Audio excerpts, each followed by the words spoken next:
Good morning, Canada. Welcome back to another episode of Crush Pierre. Today is October 8th?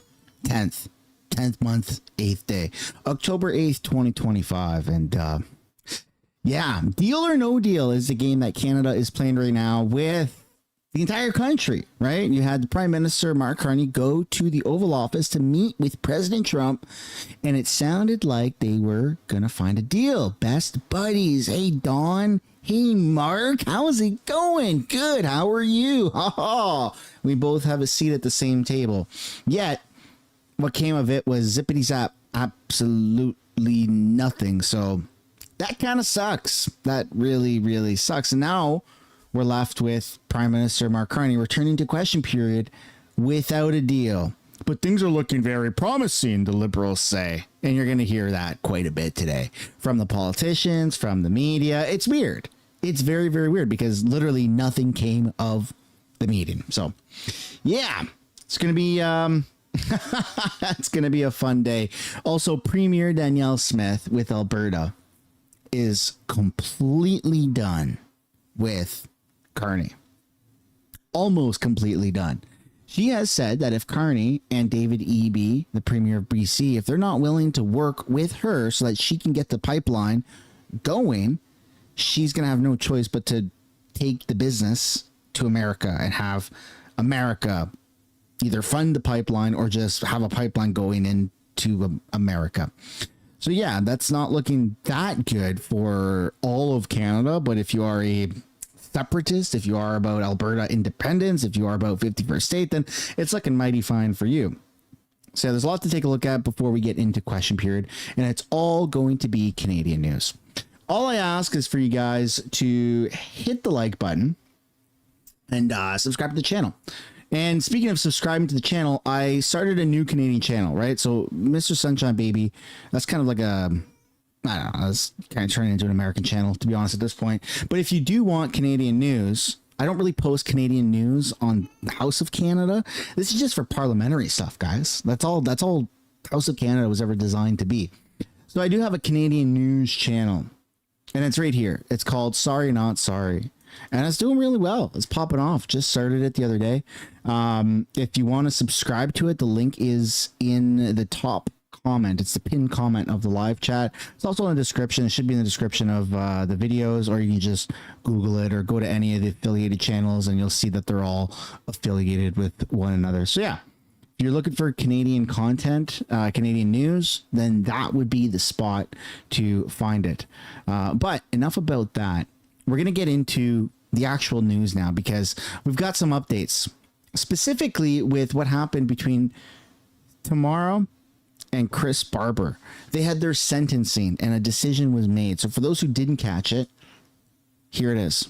Two organizers of the Freedom Convoy that gridlocked the city's downtown core for weeks 3 years ago have been spared further jail time. Convicted of mischief for their roles in the protest, Tamara Leach and Chris Barber both handed conditional sentences today. CTV's Katie Griffin was at the courthouse earlier and is here with the details. Katie. Patricia, the courtroom was packed with more than 100 supporters. The judge acknowledging to some the two are heroes and both have experienced hardship. But she says she also had to consider the harm the protests inflicted on people and businesses in the city. And while they tried to mitigate the situation by working with officials to shrink the protest footprint, she said it did not absolve them of liability.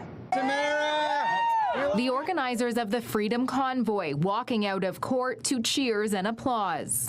We are still very seriously considering an appeal of the conviction for mischief. But as far as the sentence goes, we're pleased that she is not going to be spending any more time in jail. In a courtroom packed with supporters, a judge handing down 18-month conditional sentences for both Tamara Leach and Chris Barber for their roles in the 2022 protest over vaccine mandates and other pandemic measures. For my client's comment, he respects the judge's decision. They're reasonable in her view and not appealable in terms of the sentences. Was there remorse for what she did? No. The protest saw thousands of people and hundreds of trucks gridlock the core for weeks, horns blaring. The judge says while Barber and Leach attempted to work with officials to shrink its footprint, neither took steps to end or stop the demonstration, which was disturbing the peace. Barber will spend a year under house arrest and will then have a curfew for 6 months. With credit for time served, Leach will serve 12 months of house arrest and have a curfew for 3.5 months. Both will have to complete 100 hours of community service. I think the judge wanted to make sure in her decision today and even in her decision on conviction that protest is allowed. That's not the issue. It's the manner of the protest. In Canada, constitutionally protected freedom of speech, which encourages. So you can protest, it just can't turn into like a big protest because then you get in trouble. Even though this was 100% peaceful, they still are getting penalized by the law. Now, there's multiple ways to look at this. Some people are happy with this. I'm sure that Tamara and Chris are probably relieved that they're not going to go back to jail. So that's got to feel good for them and their family. I feel like this sentencing pisses off both parties. I don't want to say equally, but it pisses off the left because the left wanted them to be jailed for like ever. And the right wanted no jail. They just wanted, like, they've already gone to jail. It was a peaceful protest. The government illegally invoked the Emergencies Act. There was nothing illegal about the convoy. It was all organized with law enforcement.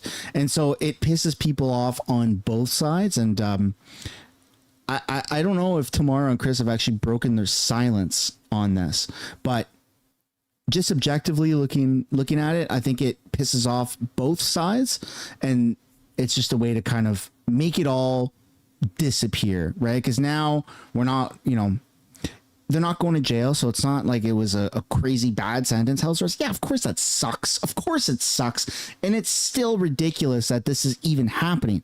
But we know that Canada is overly progressive. We know the judges are corrupted and are kind of controlled, it seems, by the Liberal government from time to time. And so it could have been much worse. It could have been much worse. And so both parties on the left and the right, just the people, it kind of, it's like a way to avoid a riot from happening, right? Just piss off everybody. And then here we are. We find ourselves in this position. Peaceful assembly must prevail over the rights of property owners, the enjoyment of property. It's not an equal balance, and that's the primary basis that we're considering for an appeal of conviction.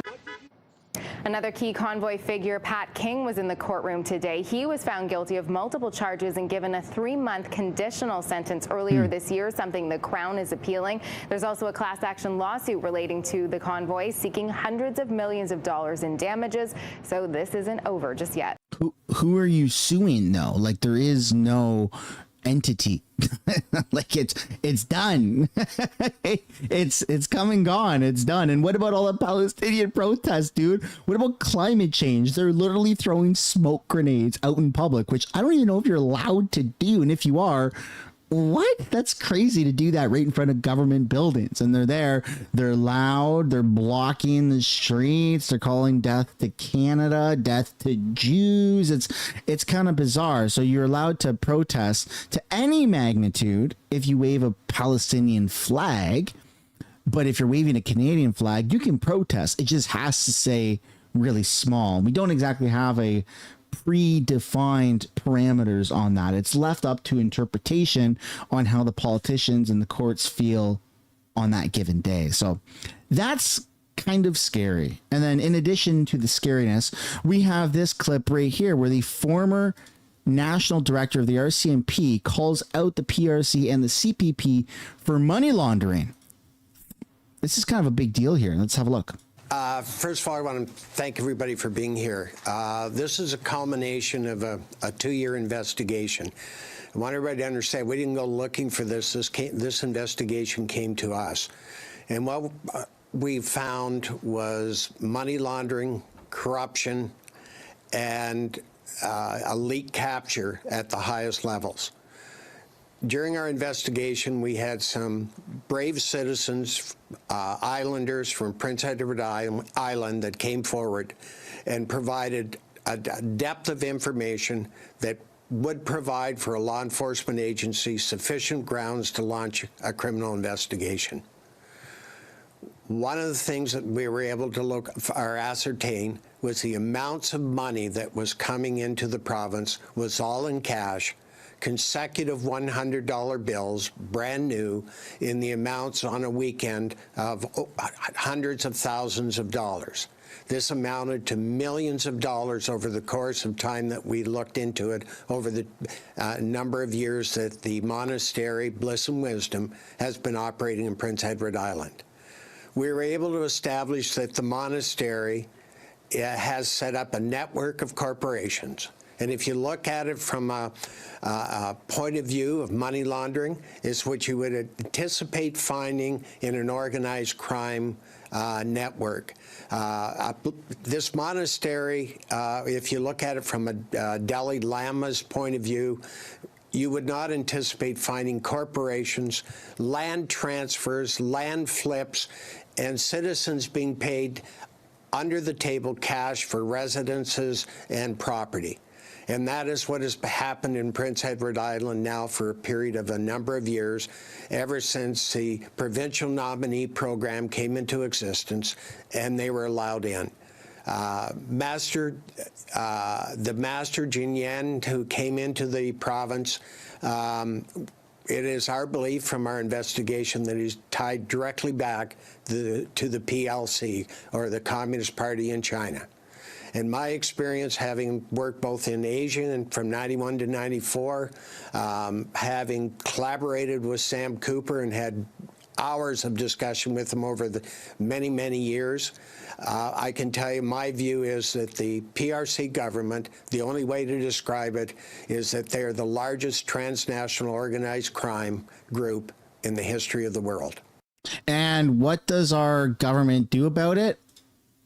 You guessed it. Absolutely nothing. Our government does absolutely nothing about these things. But it's good to see some politicians in Canada and some people, shine a bit of a light on that. Next up, we're going to take a look at Doug Ford, because Doug Ford is back at it again, foaming at the mouth, going, I love Americans and Americans love us. But if we don't get a deal, we're going to stick to them as hard as possible. I think he might be bipolar and have rabies. I don't know.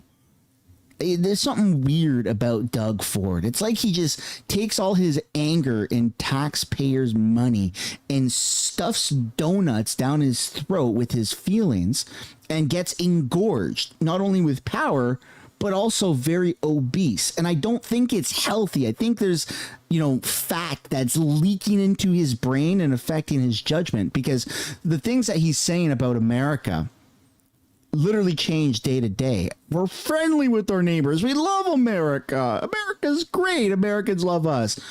But we're going to stick it to them. We got to hit them back hard. It's weird.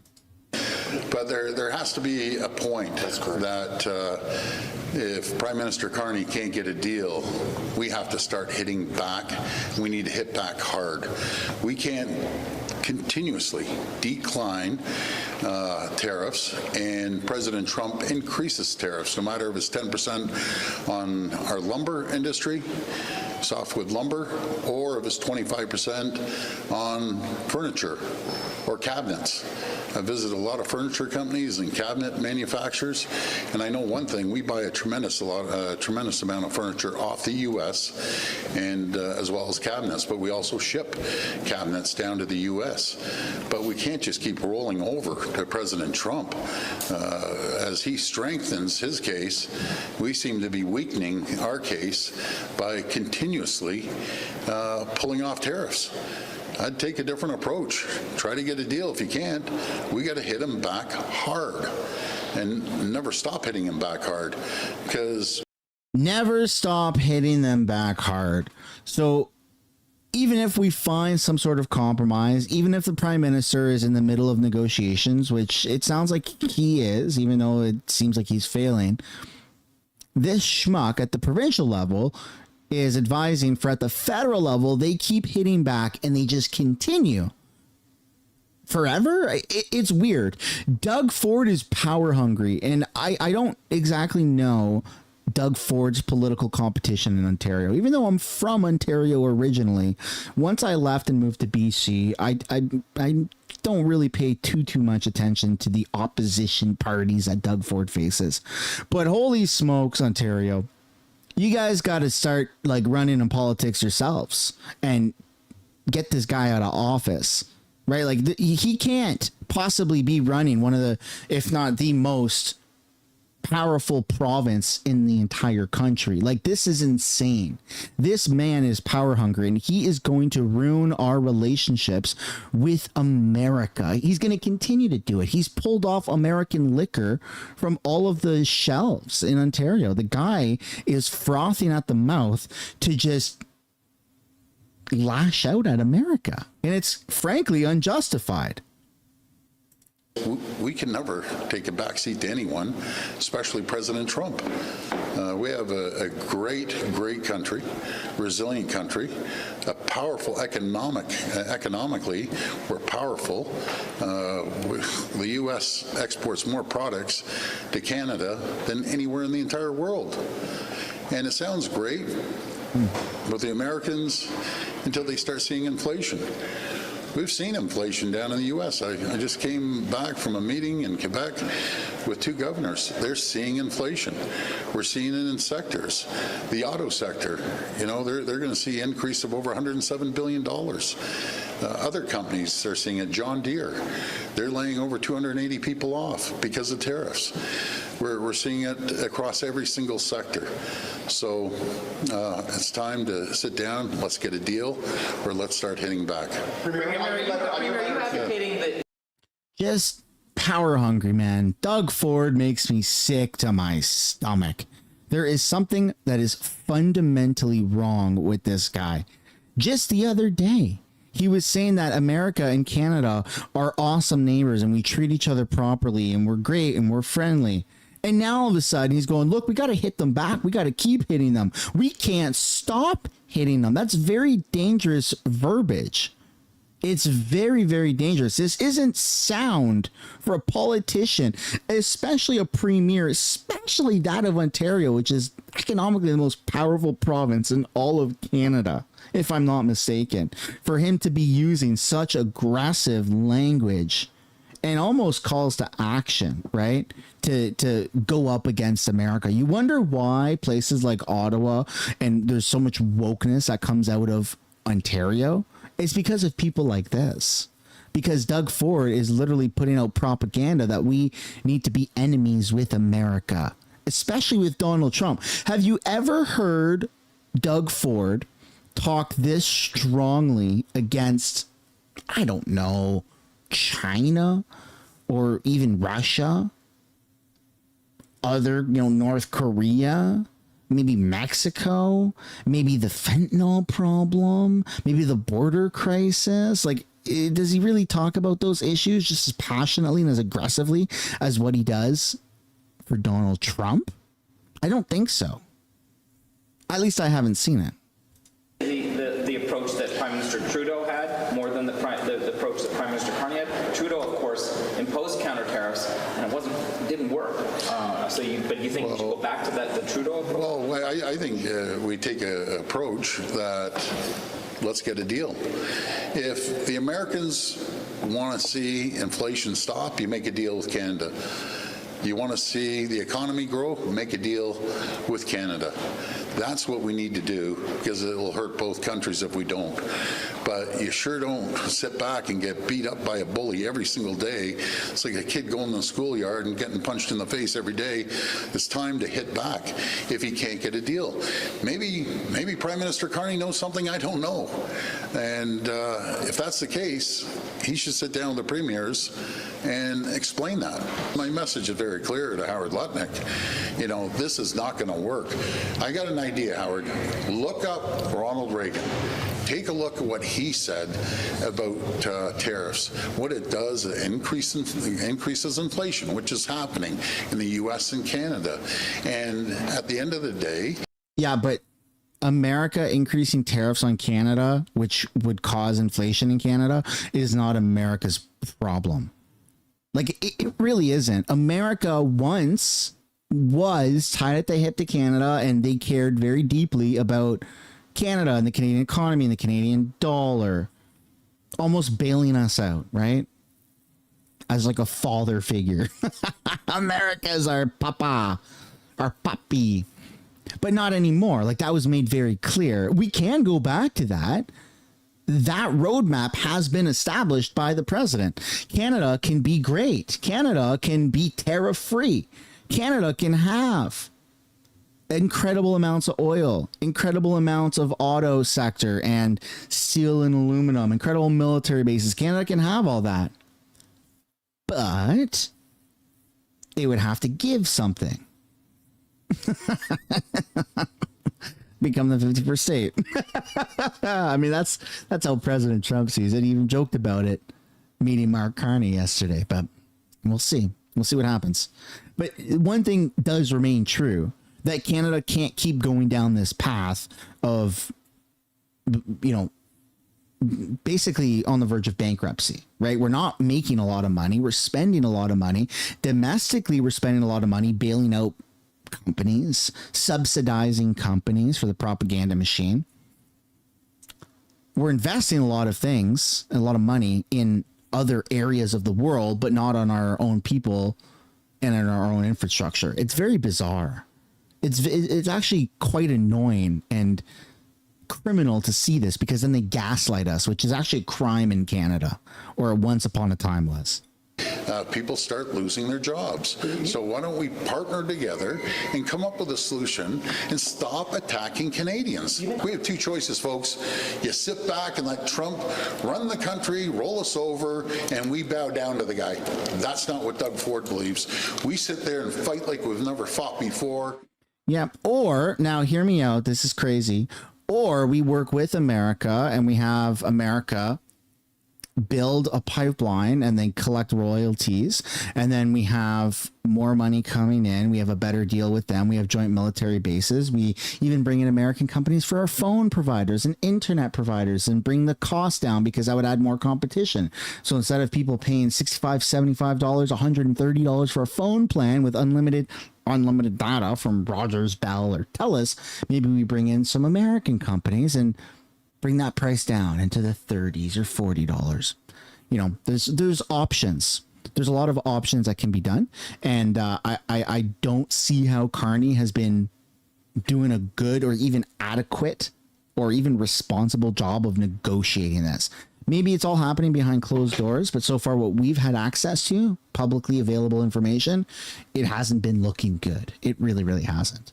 And so now we're going to revisit what's going on with this lack of a trade deal, because the media propaganda machine here is, well, I don't want to say they're turning on Carney, but they're starting to be aware that this is not necessarily that good for Carney. He went to Washington, he sat down with the president, he got no deal, and now he returns to question period. I'll bring in CTV's Rachel Earler joining us from Ottawa. Good morning, Rachel. So Prime Minister Carney returns today with no deal, and he'll be in the House of Commons for question period. He will be square that circle. Yeah, good morning, Akshay. So it is going to be a question period to watch, because as we covered leading into this meeting, there was big pressure from Conservative leader Pierre Poilievre on Mark Carney to make good on his election promise of getting a deal with Donald Trump. This is now his second visit in D.C., and he's coming back relatively, as far as we know, at this juncture, Akshay, empty-handed. We did get some indication yesterday that there is hope still that there will be sectoral deals coming forward, but certainly it's going to be a tough grilling for Prime Minister Mark Carney about what came from this meeting. Perhaps that's where we will learn some more details of his late evening conversation with VP Vance, because at this point, Mark Carney has not taken reporters' questions. So we don't have too much beyond what Canada-U.S. Trade Minister Dominic LeBlanc said yesterday to sink our teeth into in terms of what came from this meeting. So with no deal at the moment, what can the Prime Minister say about these talks with the President?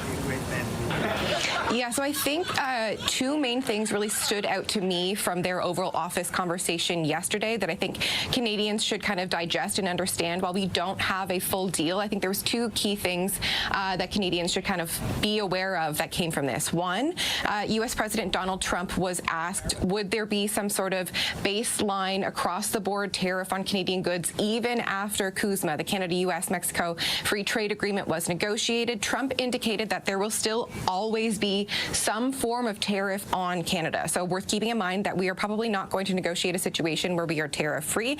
And then secondly, Prime Minister Mark Carney indicated that over the next 5 years, if Canada gets the deal that they want, Canada could be investing $1 trillion in the United States over the next 5 years. So really curious to kind of parse out and figure out what exactly Mark Carney has put on the table there, what kind of investment in the U.S. that would mean. So I think those are some of the issues and areas that the Prime Minister can chat more about in the absence of a deal to discuss. And Rachel, as we have been talking, Canada-U.S. Trade Minister Dominic LeBlanc is staying for talks in Washington, D.C. Last night, though, he seemed optimistic something could get done. Where does that optimism really come from, though? Yeah, that is a fantastic question. I'm going to assume that it is based on private conversations that we are not privy to. Also, I think there is a need for the federal government to remain optimistic in their public posture. If they're coming forward and speaking about things are looking really bad, we're not going to get a deal, that would bring a whole other series of questions. So yes, LeBlanc is going to stay behind in hopes to try to shore up some of these sectoral deals. So that's what we're talking about when we talk about the steel and aluminum sector on autos. Trump made a comment yesterday suggesting that he wants Canada to do well on autos the same way the U.S. does. So interesting to see what comes there. Of course, as you alluded to off the top, Foreign Affairs Minister Anita Anand met with her counterpart Marco Rubio this morning, but she is coming back with Prime Minister Mark Carney on his plane. And Carney himself had a working breakfast, as the Prime Minister's office is calling it, with the CEO of a lobbying group that represents around 200 of America's top CEOs. All right, we leave it at that for a moment. CTV's Rachel Erlo. It's all been posturing, right? It's all been just kind of fugazi. The propaganda machine, the media, which are very left-leaning, they have their bias. They've all been propping up the fact that, you know, this is good. This is actually really good for Mark Carney. And they'll take whatever the outcome is, and they'll say, well, actually, you know, this is good. This is better. If he had a deal, they would have said, this is good. He doesn't have a deal. And they are still saying this is good. I kid you not. Let's have a look. Now is David McNaughton, former Canadian ambassador to U.S. So good morning and thanks for your time. While the meeting between the two leaders was friendly, flattery at some moments, the big question this morning is what came out of it as all tariffs remain in place? Your thoughts? Well, I think, you know, it was not realistic to expect that we were going to come out of it with a comprehensive resolution to the 232 tariffs and the IEEPA tariffs and all that kind of stuff. I think what did come out of it was that there was a discussion where the president and the prime minister were together, and our team of cabinet ministers and his team of secretaries were there, heard what the two leaders talked about, and there was some specific direction that was given to the two teams of negotiators in terms of focusing in on steel, aluminum, and energy in the short term to try and come up with some sort of an arrangement that would, you know, would ease the 232 tariffs that are on right now. I just think that, you know, anybody who expects that we're going to have a huge comprehensive deal, you know, anytime in the next short while is not being realistic. And why do you say that, sir? Because there are other nations, as we've seen, have some sort of a deal with the United States. I'm not talking about CUSMA or NAFTA. I'm talking about deals done with this president. Yeah, well, they are arrangements that have perhaps reduced the tariffs somewhat, but they're not. They haven't gone through Congress. They're at the whim of the president. The president could turn around tomorrow, as he has done frequently before, and impose new tariffs or something he doesn't like. So I would hesitate to say that all sorts of other countries have got trade deals and we don't. We've got a trade deal. It's called USMCA, CUSMA, whatever you want to call it. It is up for review at the present moment. Those. Not only is it up for review, but it will be completely abolished. I mean, Trump doesn't like CUSMA. It's not favorable for America the way it once was, not according to Trump's new plan of having tariffs on every single country. And Canada is not exempt from that, the way that Canada has been currently going about negotiations. If we want to have a better quality of life, there's only very few limited options for Canada to take. And unfortunately, it means giving quite a bit more to America. That's not a bad thing. I don't know why people get their panties tied in a knot over this. Your life will only get better. You won't even notice how crazy different things are. It'll just increase in quality of life. Things are going to be cheaper. And you'll be like, oh, okay, well, that's good. That's good. Oh, hey, look, American military flying over us. Oh, that's neat. I feel a little bit safer. Oh, hey, look, more pipelines are being built. More bridges, more infrastructure, more buildings. Oh, that's cool. How did that happen? Wow, Canada's really advancing. We're getting a lot done. What's going on here? I'll tell you what's going on. America.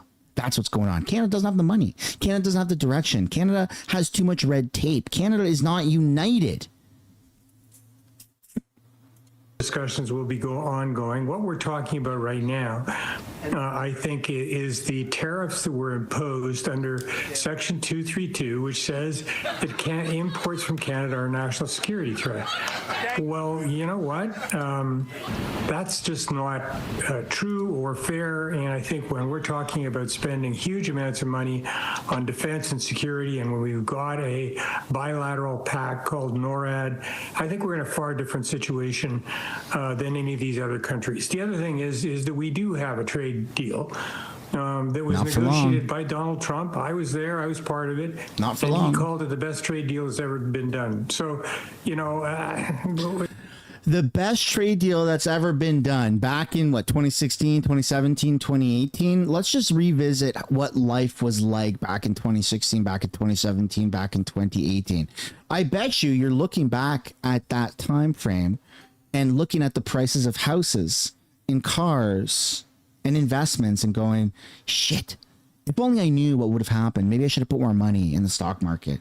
Maybe I should have just taken out a loan and bought another house or 2 or 5, because they would have all skyrocketed in price, even though you couldn't afford it. When you look at quality of life back then and the value of the dollar versus what it is now, it's not even comparable. You could go to the grocery store and buy groceries for the week for $50, and now it's like $200-300 for a family. I mean, it's insane. It's not even comparable. So for this idiot to get out and say, well, Trump signed that deal and he said it was the best deal back in 2016, 2017, or 2018.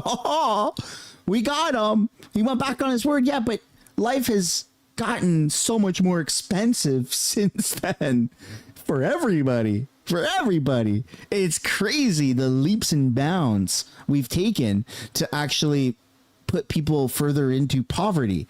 And so how do you get out of that? Well, you have to make more money. So if you're running a business, which is a country ultimately, you have to increase your streams of revenue. And tariffs have literally been historically the best way for a country to make more money. Historically. It's not a Trump thing. Trump likes tariffs, and he's been clear about that dating back to interviews 40 years ago, 50 years ago. But historically, other presidents have done tariffs on countries, and it's worked out in favor of America in the past. And so Trump is doing what Trump needs to do for America. It's kind of interesting. They leave that part out. and they just focus on the fact that he's trying to renege on his deal that he made back in a time frame which isn't even recognizable to today. You could buy a pickup truck for $30,000 fresh off the lot. That same pickup truck today is $120,000. What the fuck happened? You got to make more money. So how do you do that? You're feeling it. I know you are. I'm feeling it. Life is a little bit miserable right now financially, right? Never mind the social aspect, the economy, never mind the culture war, the attack on religion, never mind all the other factors, just focusing on money. Go back 6, 7, 8 years. You probably miss those days. You'd probably give anything to go back to those days, right? Right. So we're in agreement. Tariffs work. We're now going to shift over to Danielle Smith because, well, Smith is at the end of her rope. Alberta is ready to move forward with a pipeline. But Mark Carney isn't. Well, he says he is, but he isn't actually. And so we find ourselves in this weird kind of limbo position where Alberta is waiting to get the job done and other people are blocking her. And so, well, she's found some workarounds, such as if Canada isn't willing to work with her, fuck it, she's going to go to America. I can tell you that we are hoping to have some kind of agreement with the Prime Minister by Grey Cup. The Alberta Premier in Ottawa striking an optimistic tone after a meeting with Mark Carney Monday to discuss energy policy and what she's termed 9 bad laws, including an emission cap for the oil and gas industry and an oil tanker ban off the North BC coast. We need infrastructure at the end of the day. We need a pipeline getting us to Tidewater, and there's regulations that are in place right now that's actually handcuffing us in doing so. But just as Alberta and the oil and gas industry appear to be finding an ally in the federal government, from the West, the BC Premier is promising to become a major political foe, posting online Monday his intention to stand up against a potential bitumen pipeline to the BC coast. The non-existent Alberta pipeline project would put tens of billions of dollars in real BC projects and jobs at risk. I think Premier B's comments are un-Canadian and they're unconstitutional. To which EB Tuesday fired back. It's not the Danielle Smith show, it's the Canadian team. This is not the first time premiers of the 2 western provinces have sparred over pipelines. First, Christy Clark and Alison Redford went toe-to-toe over Northern Gateway more than a decade ago. A few years later, it was John Horgan versus Rachel Notley over the Trans Mountain Pipeline expansion. Now it's EB versus Smith. The BC-Alberta fight card so enduring because of its potential payoff at the polls. Cooperation is always good, but fighting can be politically advantageous as well. Ultimately, the federal government will have the final say, putting the Prime Minister in a tricky position. We've seen Justin Trudeau, in some cases, basically side with the BC government over Northern Gateway, and then side with the Alberta government over Trans Mountain. Now, with the new Prime Minister, the question is, who will Ottawa side with this time? Heather Yurex, West Global News, Calgary. Yeah, so it doesn't matter who Ottawa sides with, because if this doesn't happen, Alberta's just going to have to go right to the source. They're going to have to go right to America. And that's really what is ultimately going to happen, because BC's not going to do it. David Eby will lose all his support from all the environmental freaks if he allows a dirty pipeline to go through British Columbia into the port. Even though it's not dirty, even though it'll provide hundreds, thousands of jobs, actually, even though it'll provide a good amount of money, he's not going to do it. And Mark Carney is in this weird free fall of being the drama student from the drama teacher. I mean, Mark Carney isn't actually doing anything. Like, he says he's doing a lot, and to be fair, he's committed to a lot of things, but we haven't actually seen the beginning steps of any of those commitments. I can commit to anything right now. I can commit that I'm gonna, go to the moon. Does that make me an astronaut right away? I don't think so, right? I can commit to being a billionaire. Now, when you refer to me in the comments section, you have to refer to me as a billionaire because I've committed to being so.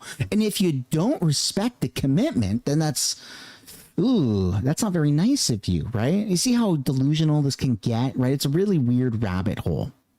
It's very weird. And Alberta is fed up. The people of Alberta are fed up, which is why you're seeing a rise in support for the separation, for the referendum, for the separatist movement, whatever you want to call it, right? And I don't blame them. I'm pissed off on behalf of Albertans. It's frustrating because Canada brags about how much oil and gas we have, how much minerals we have, yet we don't do anything with it. And if we don't do anything with it ourselves, somebody else will do something with it. You know, when I was like 8 years old, I'll tell you a little story. I was 8 years old and I was looking at a map and I saw how much fresh water we have. I was walking down a farm road by myself at 8 years old because you could once upon a time, right? And I'm walking down the road and I had this random thought pop in my head. At 8 years old, maybe I was walking by a lake or a pond or something. And I said, why do I feel like at some point in my lifetime we're going to see an invasion in Canada for our water, for our fresh water? I just feel like it's going to happen because we have the most fresh water in like the entire world, pretty much. And I think there's going to come a point where push comes to shove. And it might not be our water, but it'll be our mines. It'll be our oil. It'll be stuff that Canada brags about having, but doesn't use it. It's a weird position to be in, right? It's like being the son of a rich kid, which I can only imagine. But I feel like we've seen enough movies to be able to paint that picture. Who brags about daddy's car or daddy's boat and has all these things and never uses it, but just brags about it. Well, eventually when you brag about it too much to the wrong people, someone can come and take it. And we see that in movies all the time. I don't advocate for that. I don't want somebody to come and take our stuff. But if we're not going to use it, I just feel like it's inevitable that that's going to happen. And why can an idiot like me see this, but our politicians can't? At least Danielle Smith sees it, which is why she said this. We support big, major nation-building projects, and we would love to be able to partner with the companies that are going to help us build pipelines, as well as make sure that we're supporting our fellow provinces on their aspirations to build major projects. The message I've had to the Prime Minister is that it's the oil sands companies who need to have confidence that they're going to be allowed to expand production in order to be able to fill a pipeline. And at the moment, because of the laws that are in place, they don't have that confidence. So that's why we have to deal with these things as a package. So what can we do to build resource projects, build resource pipelines, be able to get our confidence back in our private investment sector? And I'm really hopeful that the Prime Minister will be able to meet that target of being able to sign an agreement with us by mid-November. I don't think it's a success if taxpayer dollars have to be spent to build pipelines. Pipelines should be built by the private sector. If we're going through this exercise, we're doing it so that we can restore investor confidence again. Our brand of heavy oil competes more directly with Venezuela and Iran and Russia, and we think that we are a much more reliable trading partner for that kind of oil for our friends and allies. When you look at the value of bitumen, we believe that this project, if we could build it at 1 million barrels a day, even at today's prices, that would generate $20 billion a year for the Canadian economy, of which the governments take about 40%, and it's about half that goes to the federal government and half that goes to the provincial government. So that is a very high value, long-term return that all it takes is the Prime Minister to say yes. All it takes is for the Prime Minister to say yes. And if he doesn't, then this will unfortunately no longer be a Canadian project. It'll be taken by America, right? That's already something that Danielle Smith has said. She's left with not very many options. You said last week when you made the announcement about being a proponent for the initial phase, it's a test of whether Canada works or not. And kind of in the same vein as I'm asking about labeling David Eby as un-Canadian, like, why take it to that level? And ultimately, if you're going to make that kind of threat or ultimatum, like, What happens if you get a no on this? Does that mean that Canada doesn't work, and what does that mean that you do in response? Well, I can tell you that Albertans are questioning whether Canada works, and I'm not telling anything you don't know. There's a very active group that thinks Canada's broken. And so I suppose I could just go down to the United States and start working with American counterparts to see if we can build more pipelines. They've expressed an interest in restarting the Keystone XL. And I suppose we could maybe sell another 1 million or 2 million barrels a day additional to the United States. But I believed the premiers and I believed the Prime Minister when they said they wanted us to work like a country, that they wanted us to open new markets. And that's what I'm doing. In goodwill, I am going and building the case. That's why I was in Quebec. It's why I'm in Toronto tomorrow. It's why I'm in Ottawa. And it's why I'm going to continue traveling the country, is that when I heard my fellow premiers say that we need to start addressing issues that will allow us to work together to tear down internal trade barriers and get our products to market, this is what it looks like, is that we have hard conversations about the things we need to build. And if it doesn't work, then I guess I'll have to work with the United States. But that then is a failure, in my opinion. That's kind of is a failure of the exercise. The whole reason why we've had this recalibration in Canada in the last 8 months is because people are nervous that we are too reliant on the United States. So changing so that we become even more reliant on the United States seems to be a failure. When you invoke the separatist sentiment, though, are you threatening in the eventuality, or the possibility rather, that this is a no, that you will throw support behind that endeavor? Like, what is it exactly that will happen if you deem Canada to be broken? And just to push back a little bit, like the construction of TMX, I know you criticize the taxpayer dollars behind that, but ultimately it has had a massive germane impact on the differential, greatly increased the amount of money coming into provincial and federal coffers, right? Like, it's not as though there have been no efforts on the part of other provinces or the federal government to make sure that Albertans see the economic benefit of the oil and gas that sits underneath your province. So to characterize it as such feels unfair. We have a $6.5 billion deficit. The federal government has a $100 billion deficit. You don't eliminate that by printing money out of thin air. You eliminate that by investing in projects that build wealth. And the kind of things that build wealth are pipelines to markets that want them. If we build a 1 million barrel a day pipeline to the BC coast, that's another $20 billion a year in GDP, 40% of which goes to governments, half to the federal government and half to the provincial government. Why would we settle? Why would we settle with running nothing but deficits? Why would we settle with the problems that we have at the federal level that even the PBO is warning about is getting very dire? We've got to start finding ways to be able to build things again. And so that's what I'm doing. I'm trying to make sure that Canadians are on board and understand what that looks like, because we can't have the next 10 years be like the last 10 years. We can't have the next 10 years look like the last 10 years. And so if Mark Carney, if the Liberals, if the NDP in British Columbia are not willing to work with Premier Smith, then she's not going to have any options. She needs that pipeline to be built. And frankly, Canada needs that pipeline to be built. I just don't know why the left doesn't suck up their pride, which would be a change of pace from sucking up other things on a daily basis, and just let the pipeline be built in Canada by Canadian investors. It would actually suck a little bit to have the pipeline funded by American companies or even the United States government, because then we would owe money to them in royalties. And that would just cause so much outrage. You know what? I almost want that to happen now that I say it out loud, because the left would be melting down. But truth be told, I do want the pipeline to remain Canadian by Canadian investors. It's just a matter of greenlighting the project. But that's me, folks. I'd like to know your guys' opinion on that.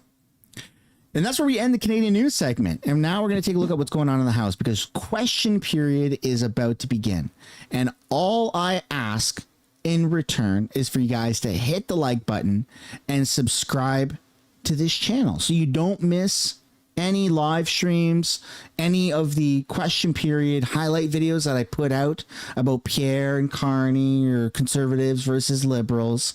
And we're going to have a good time. We're going to have a really good time, because Pierre Poilievre is going to roast the absolute living crap out of Mark Carney in this. He went all the way to the Oval Office yesterday with a couple of his, Liberal misfits and came back empty-handed. That's roastable. So we're going to have some fun.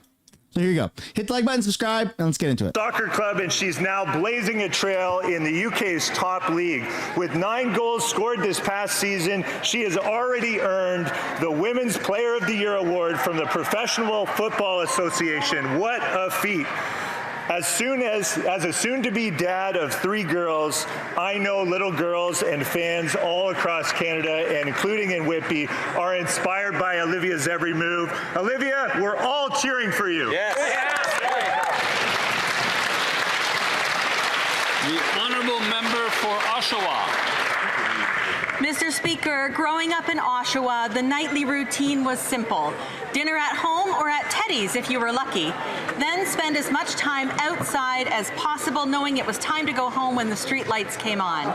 But now, crime has gotten so bad that the new nightly routine is to lock your car, hide your valuables, and turn on your security system if you have one. Police in Durham region and across the country are now urging Canadians to take part in what they call the 9 p.m. routine, asking residents to secure their property before bed.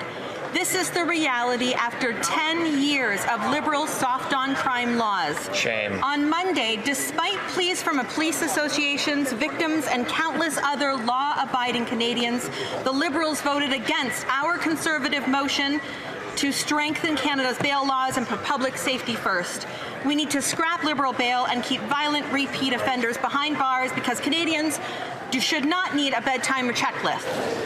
L'honorable député. The honourable member for Belleuil-Chambly.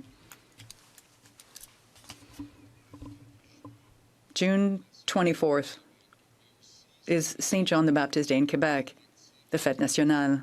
But it's also a collective moment of mourning for an entire nation. Serge Fiori, the great Serge Fiori, Fiori the wise, Fiori the mad, Fiori the gentle, the affectionate, the friend.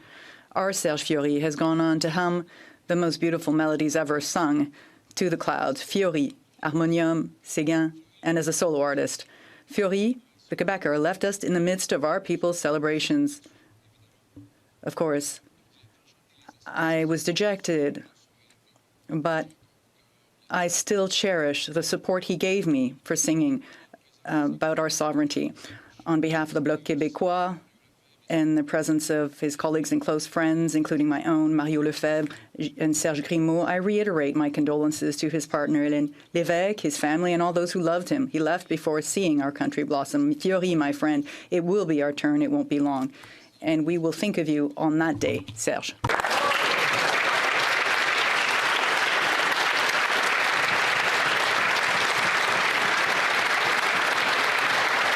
The honourable member for Halifax. Mr. Speaker, this week 400 community leaders from across Canada, including municipal governments, Indigenous communities, and community organizations, are gathered in Halifax for the Livable Cities Forum.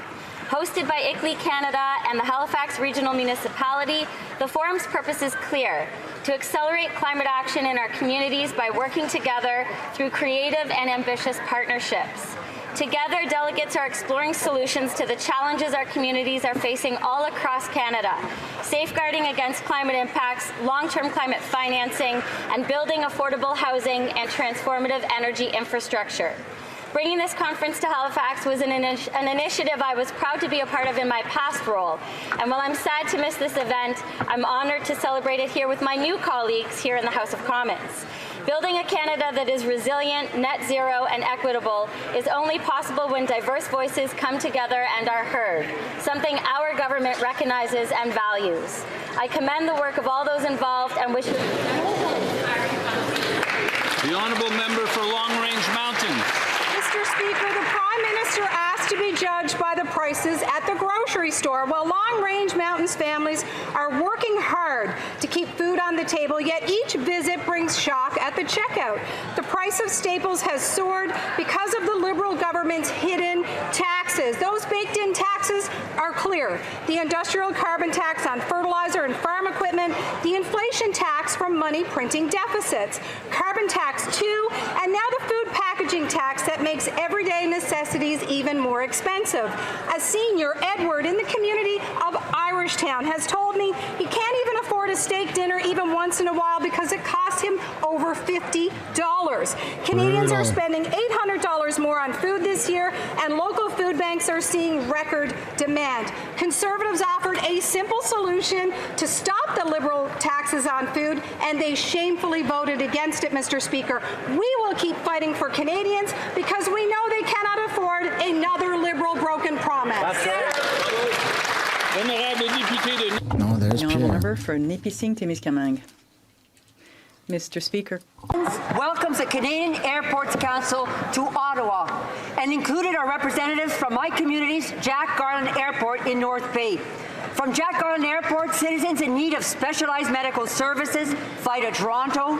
Then there are firefighters who jump on an airplane at a moment's notice to assist communities facing natural disasters. And from North Bay, mining executives travel the globe to share leading-edge products and services. Airports are essential, and so a very special thank you on behalf of all of us to the airport personnel who work to ensure this sector is thriving for the betterment of North Bay and similar communities across our vast country. We say merci, thank you, miigwech. The honourable member for Battleford, Lloydminster, Meadow Lake. The Prime Minister promised Canadians the fastest growing economy in the G7. Instead, Canada now has the fastest shrinking economy and the second highest unemployment rate. The Prime Minister said to judge him by grocery prices. Well, they're rising even faster. He promised to build, baby, build, but his anti-development policies are driving investment away. He promised nation building at speeds once thought impossible, yet not one single permit has been issued. He promised a trade deal with the United States by July 21st, and still there is no deal. He promised elbows up on U.S. tariffs, which are now twice as high. He promised to spend less. Spending is up billions. He promised to invest more, but investment is leaving the country at an unprecedented rate. Mr. Speaker, Canadians need action, not more empty promises. The honourable member for Beauport-Limoilou. Mr. Speaker, on September 23rd, a fire severely damaged the Patro Roc Amadour, located in the heart of our Limoilou community. This organization supports hundreds of families every week while providing essential services to children, seniors, and people with disabilities. Serious damage was caused, including more than $100,000 in food lost and the interruption of services such as Meals on Wheels. But the community immediately rallied to help. In Beauport-Limoilou, solidarity is not just a word, it's a reality. Already, citizens, volunteers, and local organizations are reaching out to support the Patro and help it get back on its feet as quickly as possible. This outpouring of generosity reflects the spirit of our writing. When faced with adversity, we stick together. I invite everyone, according to their means, to contribute to this group effort so that Patro Roc Amadour can continue to feed, help, and bring our community together. The honourable member for Provencher. Mr. Speaker, have you ever dreamed about winning the lottery? Well, Donald Trump hit the jackpot. Yesterday, this Prime Minister committed $1 trillion of investment into the United States. That's on top of the $500 billion that fled from Canada in the last 5 years and the $50 billion that left just this year under this government. Now let's put this into perspective. That's the equivalent of doubling our national debt. Canadians are left with less investment, less jobs, less wages. When our Prime Minister said that he's going to build, baby, build, Canadians actually thought he meant Canada. But what he really means is closing mines in Quebec and opening in Pennsylvania, shutting down mills in BC and opening in Washington, shutting down auto plants in Ontario and opening in Michigan.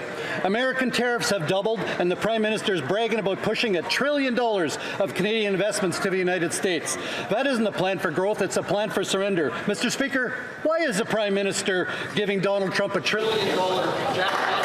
Dude, $1 trillion is insane in the next 5 years. For Vancouver Welcome, everybody. Welcome to the debate. On October 12th, Ismaili Muslims from Vancouver to Halifax, from Resolute to Hit the Laval, like button, and around guys, the if you world will haven't yet celebrate already. the 54th birthday of His Highness Prince Rahim Aga Khan, his first since his ascension to the seat of the Ismaili Imamate. As our 50th Imam, Maulana Shah Rahim continues the legacy of his father as a strong partner to Canada, a partnership built on shared principles to improve the quality of life of those less fortunate, of supporting pluralism, of fighting climate change, of building resilience, and of ensuring that we find ways to work together across differences here at home and around the world. His example to us is that life is a marathon, not a sprint, and that we must build carefully and thoughtfully for the long term.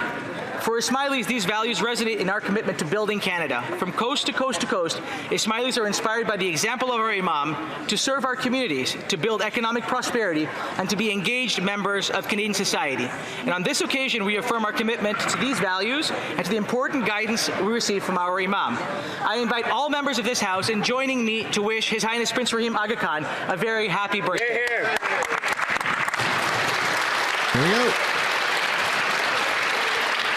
Oral questions, questions orales. The Honourable Leader. Oral questions, questions. Honourable Leader of the Opposition, Pierre Poilievre. Mr. Speaker, now we know why President Trump wanted this Prime Minister to win so much, so he would be against a weak leader whose tax and anti-development policies are driving billions of dollars in jobs to the United States.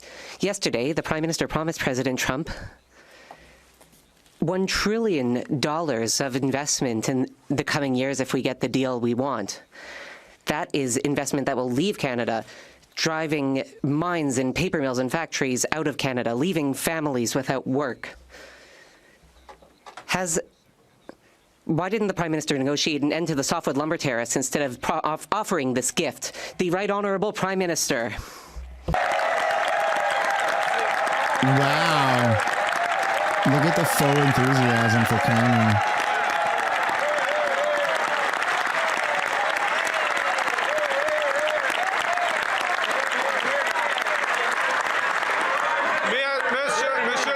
Mr. Speaker.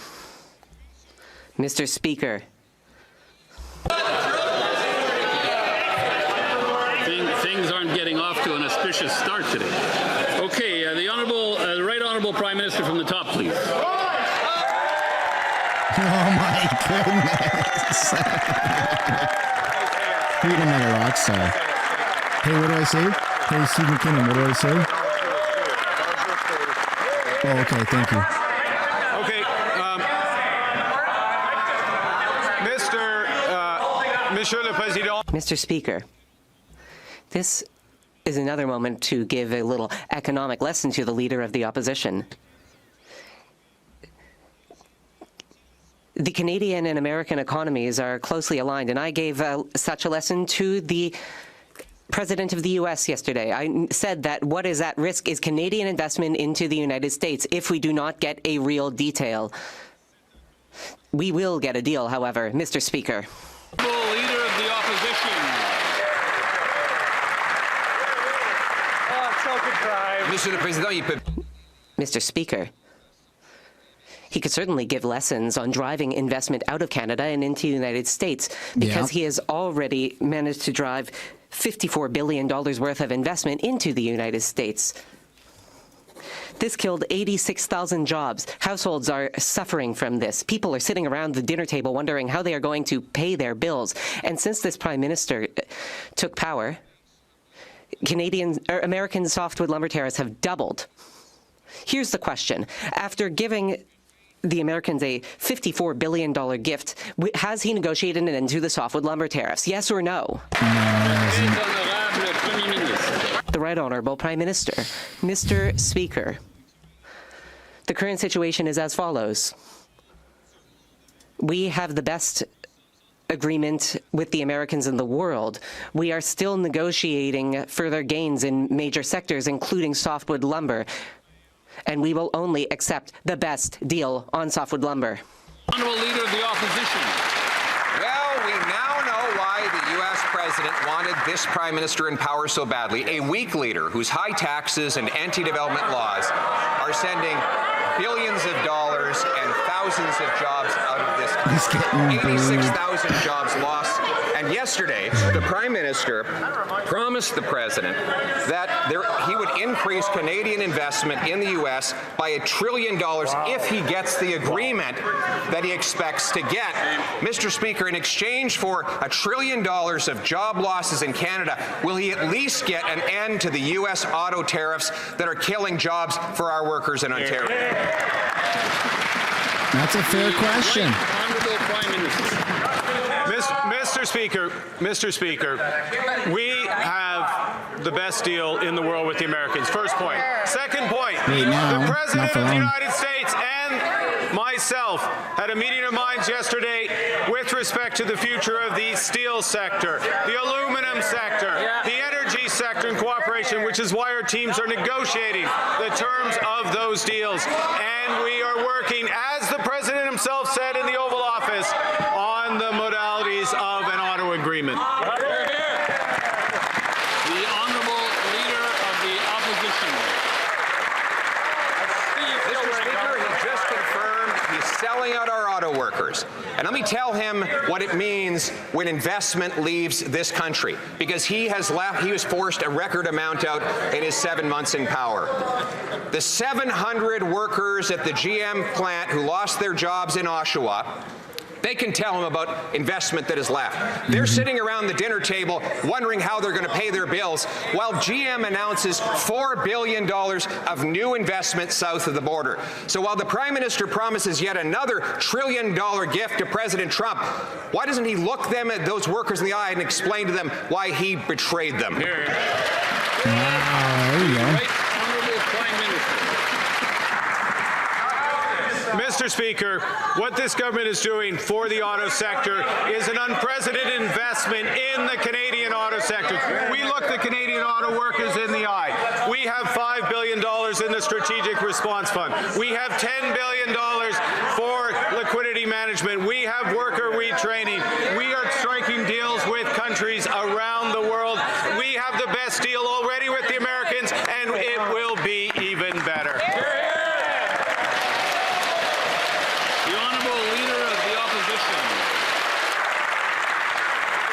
Mr. Speaker, we'll go soft on him today because I know he's still recovering from surgery to have his elbows removed. Remember that promise, Mr. Speaker? Dancing around with his elbows in the air. We haven't seen those elbows since the election, after which $54 billion of investment gone to the United States. 86,000 jobs gone. American tariffs on Canada doubled. And as to the best deal in the world, why is it then we have the best deal that Canada has the fastest shrinking economy in the G7 and 86,000 people are without a job? I mean, that's the truth.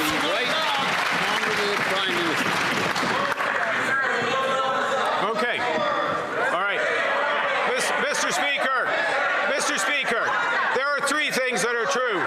First is, I realized long before the Leader of the Opposition, long before the last election, you remember the last election? Long before the last election, that our relationship with the United States would never again be what it was.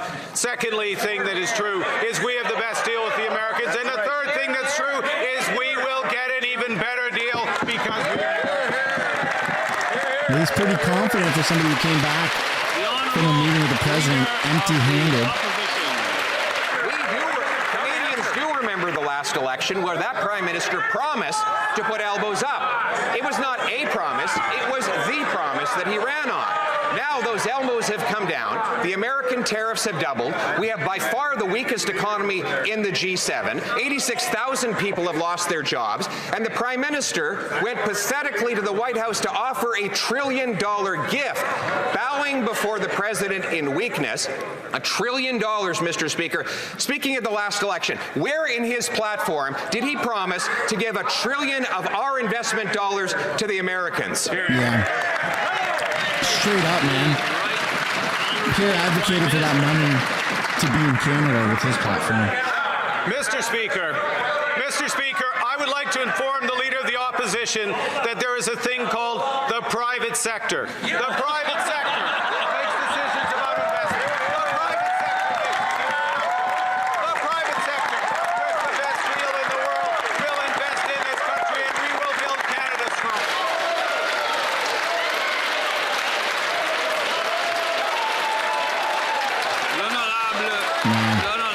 The honourable member for Belleuil-Chambly. That was pretty weird. Okay. I don't know why Carney's advocating for the private sector. He has literally no control over the private sector. This will be a long one. That's going to be a long day. That's a weird thing to try and brag about. The honourable member for Belleuil-Chambly. Wow.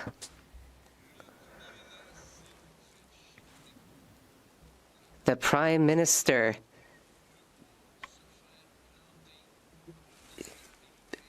seems to have received some mockery. I guess the bar is very low.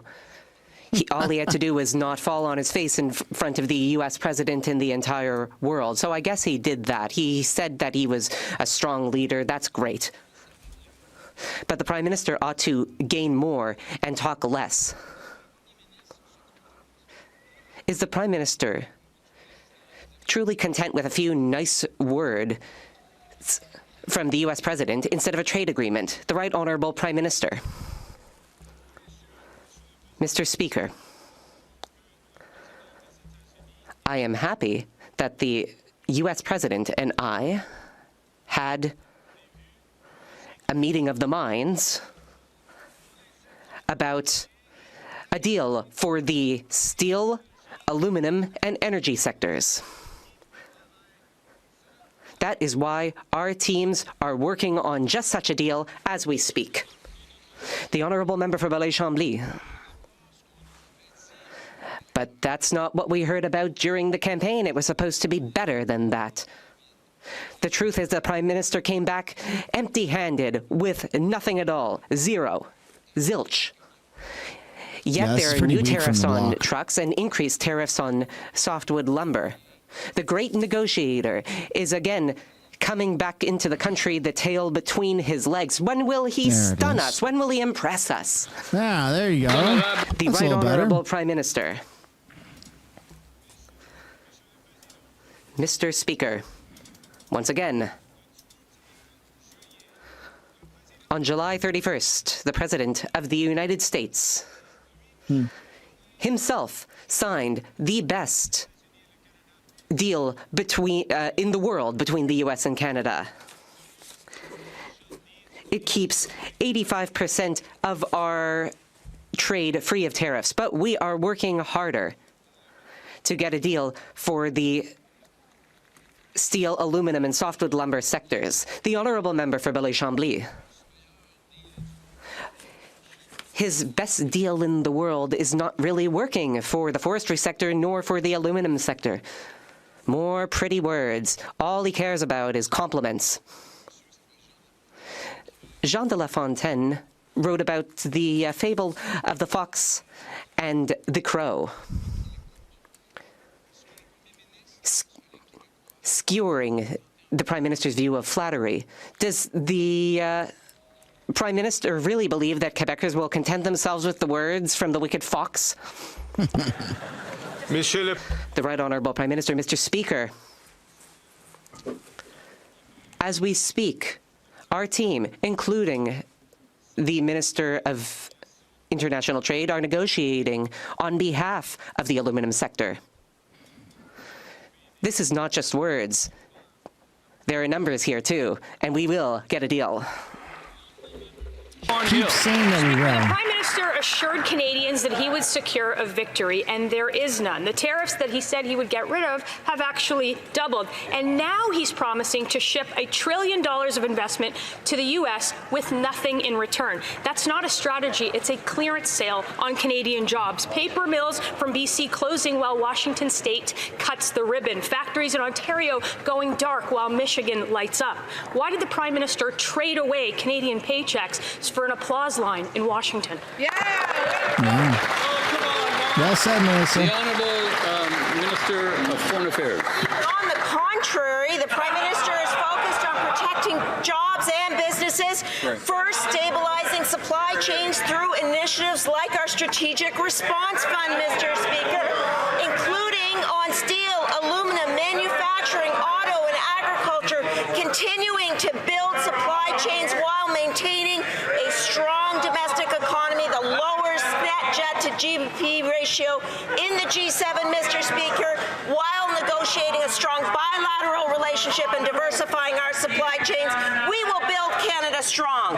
Only the Liberals could fail this hard consistently and try to spin it as a win. That kind of answer, if you measure your wealth by a stock index, that's your guy. But if it comes from a paycheck, you are his sacrifice. Canadians trusted the Prime Minister to fight for their jobs and to fight for their paychecks. And months after he vowed to get a deal, there still is none. There's 86,000 less Canadians working. He doubled the deficit at home, $54 billion of investment that fled south with the promise to make it $1 trillion. In what world is a $1 trillion gift to Donald Trump considered a win? Yeah. Pierre Poilievre advocated for investing that money in Canada. Businesses from all over the world are choosing Canada. That is why, once again, we are ranked as one of the best countries in the G20 for doing business. We are deepening our partnerships in Europe, in the Indo-Pacific, and in Africa to create opportunities here at home. And that's why we've just signed a historic deal with Indonesia to create jobs, to diversify supply chains. Mr. Speaker, these are more than just agreements. They are the resilience of Canada's economic future, Mr. Speaker. We will build Canada strong. The honourable member for Regina Capel.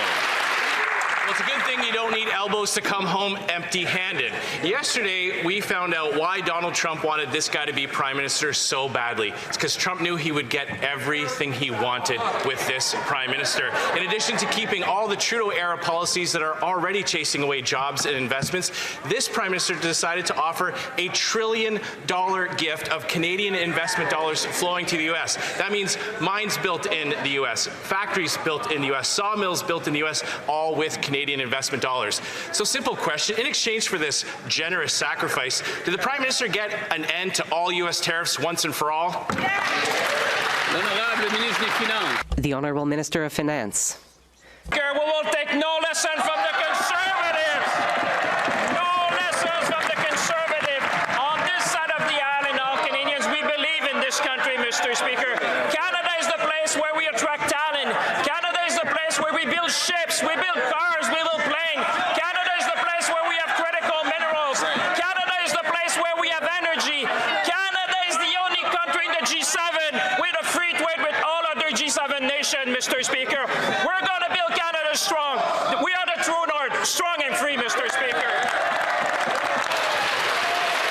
The honourable member for Regina Capel. Believe in Canada? This Liberal Prime Minister won't even pay taxes in Canada, Mr. Speaker. Once those investment dollars go to the U.S., they don't come back. Just look at TC Energy. That used to be called TransCanada Energy until they had to drop the word Canada because they can't get anything built in this country. They just put $8.5 billion to work in the U.S. The Prime Minister said during the election, anyone who worships at the altar of Donald Trump will kneel before him, not stand up to him. Yesterday, he knelt there like a pylon while the president skated all around him. Did he get an end to U.S. tariffs in return? Oh my goodness, Andrew Sheehan. The Honourable Minister of Finance. Mr. Speaker, I have even more good news for the Conservatives, Mr. Speaker. On November 4th, we will be presenting a budget with generational investment, Mr. Speaker. That is going to make Canada the strongest economy in the G7. We will invest in our people. We're going to build this country. We're going to empower Canadians, Mr. Speaker. We're going to build Canada strong, and we're going to do it with all Canadians, Mr. Speaker. The honourable member for Oxford. Prime Minister promised to fight for our workers, but under his watch, Canada has lost over 86,000 jobs. We have the fastest shrinking economy and the second highest unemployment rate in the G7. The Liberal decision to buy American to appease Trump has cost Cami over 900 jobs in my riding. The Liberal Prime Minister continues to sell out our workers. He's handing over their jobs to the United States and is driving $1 trillion of investment down south. Why? Yeah! The Honourable Minister of Jobs and Families. Listen, Mr. Speaker, over a decade, Canadians... Oh, they're so condescending. They're so condescending. I'm trying to listen. The Honourable Minister. Didn't you fire your... For decades, Mr. Speaker, Canadians have watched as Conservatives have fought against their interests. Not just voted against their interests, Mr. Speaker, but actively worked to fight against their families' prosperity, whether it's beating back unionization, whether it's voting against school nutrition programs, whether it's fighting against Canada Child Benefit, Mr. Speaker. Canadians know who has their back, and it sure isn't the Conservative Party. The honourable member for Mégantic-L'Érable-Lotbinière. The Liberals don't want to talk about the $1 trillion of investment. That is the amount that the Prime Minister promised President Trump over the next 5 years. What did the Prime Minister get in return for this promise? Or there was incentives, a free lunch rather, at the White not House. Forced, but if there was incentives Mr. Speaker, Canadian that's the only result. Our workers are losing their jobs because businesses will be moving to the United States. Mills and sawmills will be closing their doors in Canada and reopening down south. Is that what the Prime Minister promised to Canadians? A lunch at the White House? The Honourable Minister of Trade. Another little lesson for the Conservatives. We have investors in Canada that invest all over the world. For example, the Caisse de dépôt et de placement. The proceeds come back to Canada, where they are given over to our nurses and doctors and firefighters. Everyone benefits. Canadian investment abroad is a good thing for Canada. It is a tool that we can use to build Canada strong. And that is exactly what we are doing with our workers. The honourable member for Mégantic-L'Érable-Lotbinière. What we want, Mr. Speaker, is a country where people invest here, where people around the world invest here in Canada. Yeah, man. Instead of doing what the Liberals do and forking over $1 trillion to the United States over the next 5 years, that will cost jobs. The Prime Minister came back empty-handed. It's not just me saying that. Newspapers all over the country, from coast to coast to coast, are in agreement. A lot of words and little results when the Prime Minister goes to meet President Trump. Why is the Prime Minister selling out our future to the United States instead of keeping his promise to end the tariffs? The Honourable Government House Leader. Wow, it looks like there's a Conservative quoting Radio-Canada. That's new. They wanted to abolish Radio-Canada during the last campaign. Pension funds and people around the world are investing in Canada. The world is investing in Canada. We are one of the best countries in the G7 for direct foreign investment. And then, thanks to us, we will be building projects that people can invest in. Ports and major projects built with Canadian steel, Canadian aluminum, built by Canadian trades workers. The honourable member for Rivière-du-Nord. Mr. Speaker, 5 premiers, including the Premier of Quebec, wrote to the Prime Minister with a clear request that he should withdraw the federal government's factum in the Supreme Court challenge of Bill 21. These 5 premiers refused to let Ottawa use the courts as a weapon in its fight against the notwithstanding clause. I will quote the 5 premiers. The federal government's arguments represent a complete disavowal of the constitutional bargain that brought the Charter into being.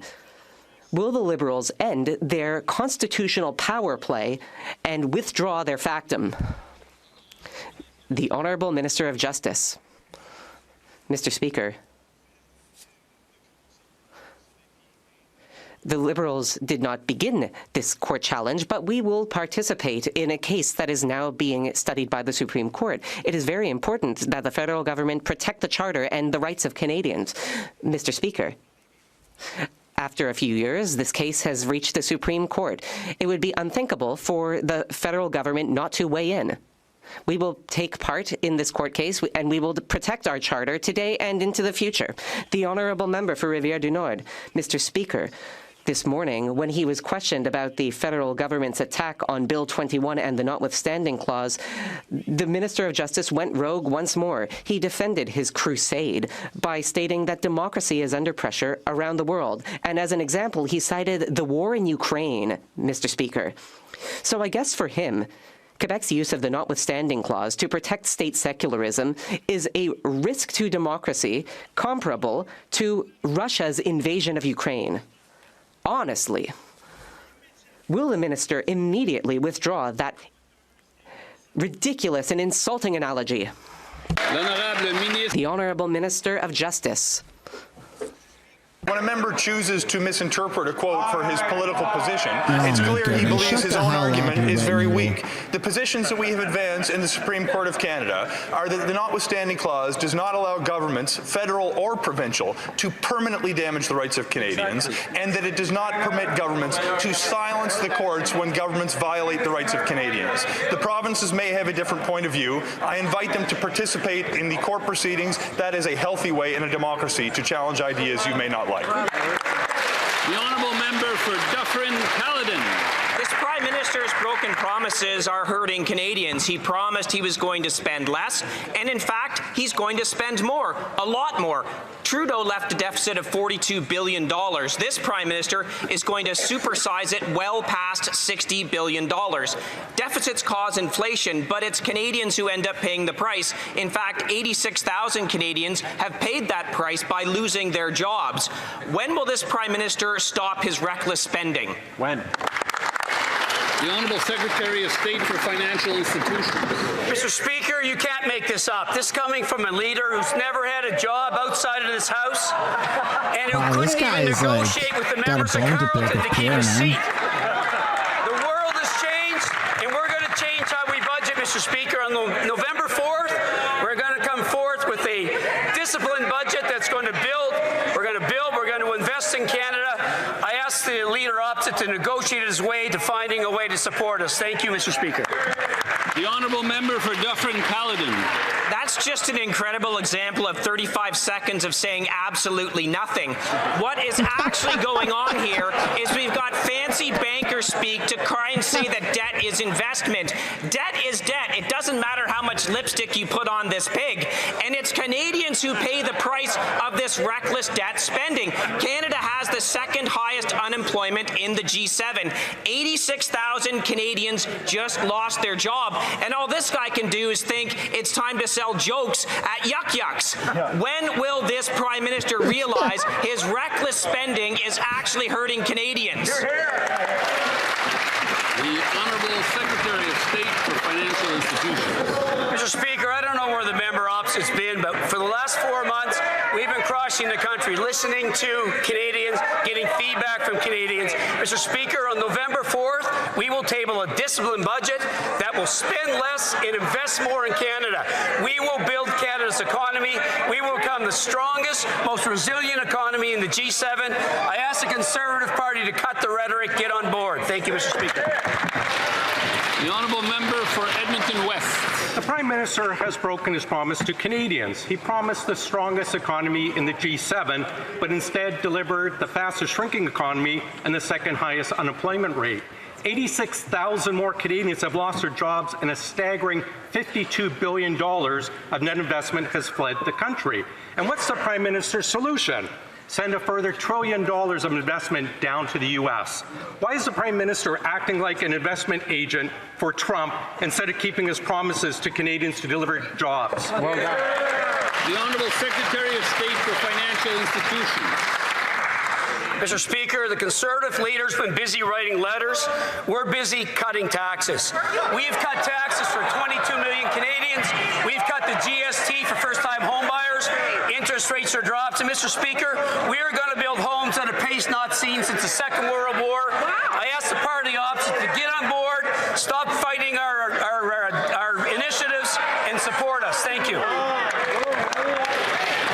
The honourable member for Edmonton West. 10 years to deliver all that, and they've delivered nothing. Now, this Prime Minister Minister has promised fiscal discipline, but instead is playing fiscal shell game with his to hide his failures. He's broken his promise to deliver a declining debt-to-GDP ratio and has abandoned fiscal guardrails. The accounting sleight of hand they're offering cannot hide the truth. A deficit of well over $60 billion. Canadians know that debt is debt and deficits drive inflation. How much higher is inflation going to go because of the Liberals' broken promises to rein in their out-of-control spending and deficits? The Honourable Secretary of State for Financial Institutions. Mr. Speaker, we consider elections job interviews. The Canadians looked at the resume of our leader and the leader of the opposition. It wasn't even close. Our leader has world-class business and economic experience versus the leader of the opposition has none. On November 4th, Mr. Speaker, we will table a disciplined budget. We will spend less, invest more in nation-building projects, in defense and infrastructure, and we will build houses at a scale not seen since the Second World War. Mr. Speaker, we're tired of the rhetoric. Join us. Let's build Canada. Pierre's on his laptop tweeting or the something honourable right now. member for Côte-Sud, Rivière-du-Loup, Kataskamik-Temiscouata. Mr. Speaker, since we've had these Liberal Prime Ministers, expenses have skyrocketed. Consultants' fees have gone from $19 to $26 billion, despite the promises of this Liberal government. The deficit has gone from $42 to $62 billion. And the result is more inflation, fewer jobs, and a declining economy. It's not surprising that people in my riding are not able to make ends meet. Does this government realize that their broken promises are costing Canadians? The Honourable Minister of Government Transformation. Thank you, Mr. Speaker. Well, what we've done since we came to power is that we've lowered taxes for 22 million Canadians in order to improve middle-class purchasing power in Canada. We passed legislation to unite the Canadian economy. $250 billion contribution to GDP. It's not surprising that Canadians and Quebecers have chosen a serious leader with a serious and ambitious plan. The Honourable Member for Bourassa. Mr. Speaker, this week the Minister of Finance announced a new budget framework which will separate regular operating expenses and capital investment. In addition, this new plan will change the budget cycle. Budgets will be tabled in the fall, and economic updates will be published in the spring. So in my riding, people are looking forward to the budget, and they want to know very concretely how this new budget framework will not only improve planning, but also improve the implementation of government policy. The Honourable Minister of Finance. Mr. Speaker, I'd like to thank my colleague for this excellent question. Yes, Mr. Speaker, the world is changing and we also need to adapt. We need to spend less and invest more. That's why earlier this week, I presented a new way of doing things, a new framework that will improve how we use capital, and that will also change the budget cycle. That will offer opposition members more clarity on public accounts. It will also offer more clarity to businesses and organizations who receive federal funds. It will help them plan. It will also help to plan for construction season. Everyone will win with this new plan. Thank you. Speaker, one day after the Prime Minister's visit to the White House, the U.S. Commerce Secretary has announced that there will be no relief on tariffs for finished automobiles in Canada. This after 700 Oshawa GM workers lost their jobs and GM sent $4 billion to the U.S. I apologize for interrupting the Honourable Leader of the Opposition, but apparently the interpretation is not working, so I'll allow them. Is it back on? C'est bon? It's good? So from the top, the Honourable Leader of the Opposition from the top. One day after the Prime Minister met at the White House, promising that he would fight for Canadian workers, we learned from the U.S. Commerce Secretary that there will be no relief for Canadian finished automobiles. This after 700 Oshawa GM workers lost their jobs with $4 billion of GM money going to the U.S. 900 CAMI workers in Ingersoll losing their jobs with those jobs going to the U.S. and 150 workers at Stellantis being sent home while $8 billion of Stellantis money goes to the U.S. The Prime Minister failed to stand up for auto workers yesterday. Will he do so now?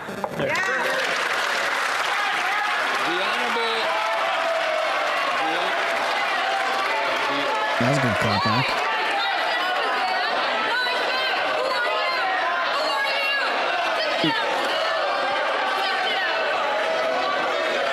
Wow, the Liberals are unhinged, dude.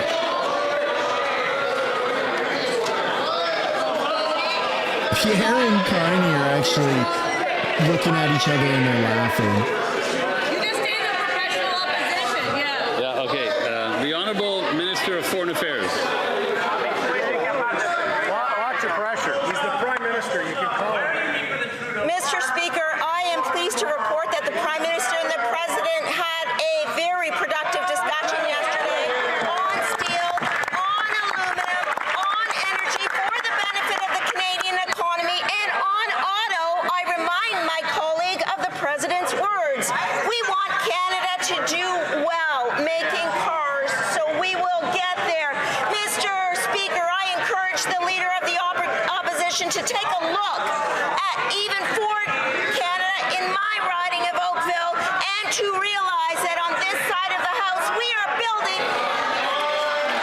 Oh my God, her voice is atrocious. Mr. Speaker, yesterday the Prime Minister refused to stand up for our auto workers, and today he refuses to stand up for our auto workers. How can he sit right there while the U.S. Commerce Secretary just came out and said the 25% tariffs will stay in place?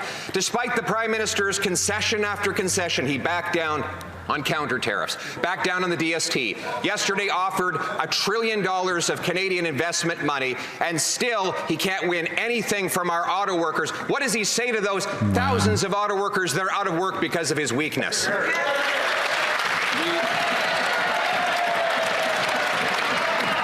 The Right Honourable Prime Minister. Mr. Speaker, what we have at this point with the United States for the auto sector is the lowest tariff in the world, less than 10%, lower than Europe, lower than Korea, lower than Japan. We have the lowest tariff, and we are still negotiating because, as the President said yesterday, the Prime Minister of Canada is a tough negotiator. We will get a great deal. He did say that, to be fair. I don't like it, but Trump did say that.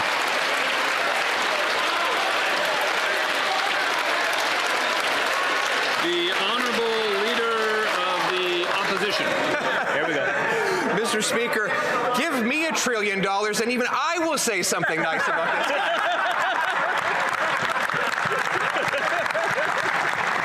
Oh my God. How much is it going to cost to pay Canadian investment dollars to flatter this Prime Minister's ego? Yep. It would make you laugh if it didn't make you cry, Mr. Speaker.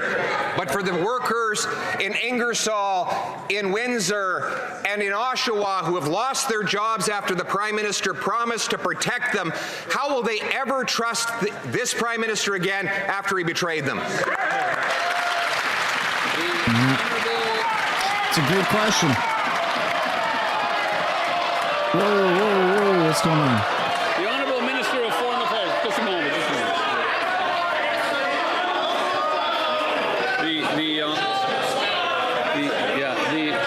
The Honourable Minister of Foreign Affairs. Mr. Speaker, one thing that Canadians know from Ingersoll to Windsor to Oakville to Oshawa is that on this side of the House, we will not let Canadians down.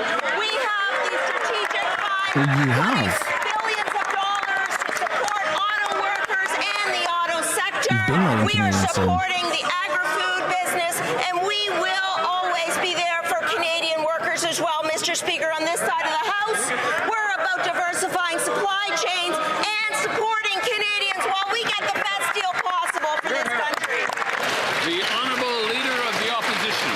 It's really pathetic that the Prime Minister will not stand up for auto workers in this House of Commons, just like he refused to stand up for them yesterday. We have thousands of auto workers who have lost their jobs since this Prime Minister promised to protect them. These families are sitting around their tables wondering what is going to happen to them. They are among the 86,000 Canadians who've lost their jobs, leading to the second highest unemployment of any country in the G7. We have record lineups at food banks, and this Prime Minister is giving away $1 trillion investment dollars to the U.S. while people here can't even pay their bills. Why won't he stand up now? Yeah, he's letting his little minions speak for him. Look, Carney's not getting up either. The Honourable Minister of Foreign Affairs. Wow. Mr. Speaker, we will take no lessons from the Conservatives Shame. on standing up for Canadian businesses and Canadian workers. Every opportunity that they have to vote in favor of Canadians, whether it's pharmacare, whether it's dental care, whether it's the Canada Child Benefit, they vote against. And on this side of the House, whether it's the auto sector, whether it's energy, whether it's steel, whether it's aluminum, we will get the best deal for this country, and we will always be there for Canadians, Mr. Speaker. The Honourable Leader of the Opposition. I think we're beginning to see how it is that the President has been able to bulldoze over this Prime Minister. He won't even stand up when he is confronted by the Americans. Just over an hour ago, a report came out that the U.S. Commerce Secretary said there will be no relief for Canadian-made automobiles going into the United States. Okay. The Prime Minister is back down on counter tariffs, back down on the DST, back down on defense. Yesterday promised to push $1 trillion of private sector investment out of our country. How is he going to look those Canadian auto workers in the eye and tell them how he got nothing for them in return? Yeah. Oh, look there, he's finally standing up. The Right Honourable Prime Minister. Mr. Speaker, it is a sad day in this House when the Leader of the Opposition suggests that standing up for the defense of this country, when the Leader of the Opposition suggests that spending to defend our borders, that spending to defend our fulfillment in NATO, that is backing down on defense. We will shame. Now, we have He has no idea what he's doing. This is kind of sad. tariff on autos of Speaker, come on, we can't even hear anything. The Honourable Leader of the Opposition. Mr. Speaker, at least he finally got up, but he didn't address the question about auto workers. There are auto workers who are sitting at home right now who do not know how they're going to pay their mortgages. This Prime Minister looked them in the eye and said he was going to protect their jobs. And then he said he would put his elbows up. And then he said he would get a win by July 21st. Then he said that he would have a deal. There's been no deal. There's been no win. And now for these workers, there is no job. Today we learned that he's backing down again on auto tariffs. Why is it that he's selling out our auto workers at a time when they need him most? It's all true. It's facts. Carney's standing up though. Let's see what he's going to say. Mr. Speaker, we... Come on, Mr. Speaker, listen to this. Japan, the European Union, the United Kingdom, every other country in the world is paying a higher tariff than Canada has gotten on automobiles. And we are not done. That is why we have not signed an accord on autos. That is why we are fighting hard for our auto workers. And I put the President on notice yesterday about the consequences of not having that accord.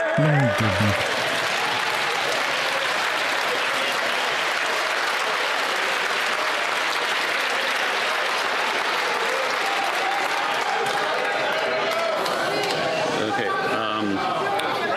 The Honourable Leader of the Opposition. Mr. President, you have been warned. If you put in another tariff, he's going to give you yet another $1 trillion. This is the tough negotiator that we hired? The guy who broke his promise to have a deal on July 21st. A guy who broke his promise to negotiate a win, who simultaneously removed the counter tariffs while he was giving speeches promising to have them in place. And yesterday offered more concessions to the U.S. president, knowing that the tariffs that are killing our auto sector would stay in place. Why does he always back down and give our jobs to the Americans instead of standing up for Canada?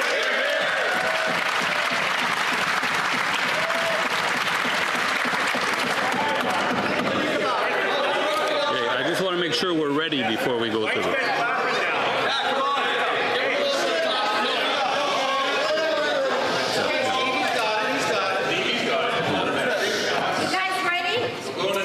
The Right Honourable Prime Minister. Mr. Speaker, and I think this is important for the entire House to understand, that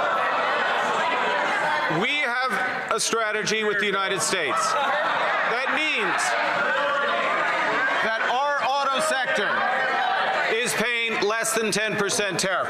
When Japan, when Europe, when the UK, when the rest of the world is paying 50, which is bigger than 10 or higher. And we are not done yet because we refuse to sign a deal that isn't better in the interests of Canadians. And that's why. There's Pierre again. Carney's getting his ass handed to him. I don't know how else to say it. This is really sad for my family. The Honourable Leader of the Opposition. Speaker, he is already signing a deal that makes us worse off because he makes concession after concession after concession while getting nothing in return. Yesterday, he announced that his policies will drive $1 trillion of private sector money out of our country as part of the agreement that he is going to sign with the United States. That means factories and plants closing in Canada. Most of all, in our auto sector, which is on the verge of being wiped out after he promised to save it. So can he tell me, did he demand the president lift all tariffs on Canadian autos, yes or no? Ah, there he is. There's the Pierre. Very nice.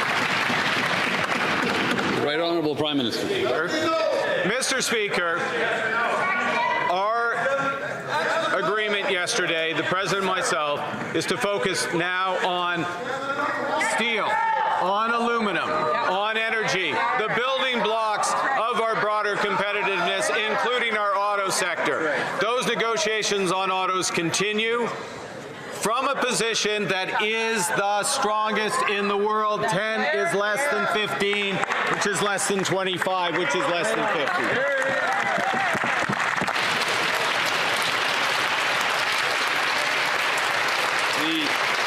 The Honourable Leader of the Opposition.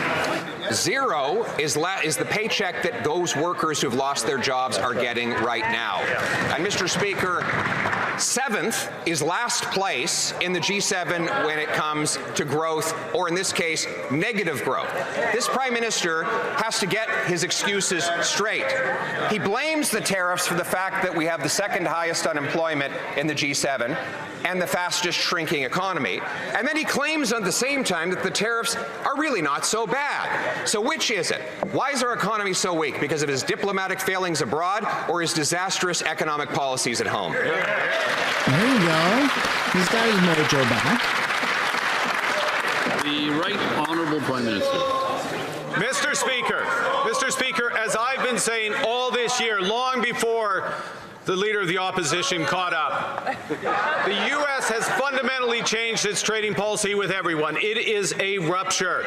In that environment, Canada has the best deal. But what we are doing is controlling what we can control, which is building Canada strong. November 4th, that side of the House is going to have a chance of whether they're going to build alongside Canadians a generational investment in an ambitious future for our country.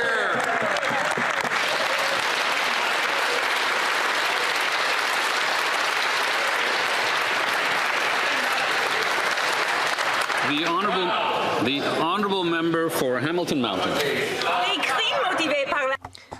Mr. Speaker, hate crimes are not like other crimes. They seek to divide us, sow fear, and rip apart our communities. Well, it was fun while it lasted. These unacceptable actions. Take it from the top. I couldn't hear. There's some noise in the corners here. So if the honourable member could start over.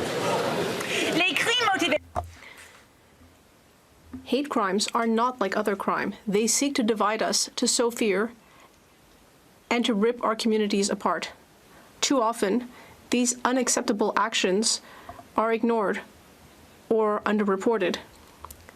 Can the Minister of Justice explain how creating a specific hate crime offense will enable us to better recognize and punish these attacks? Honourable Minister of Justice.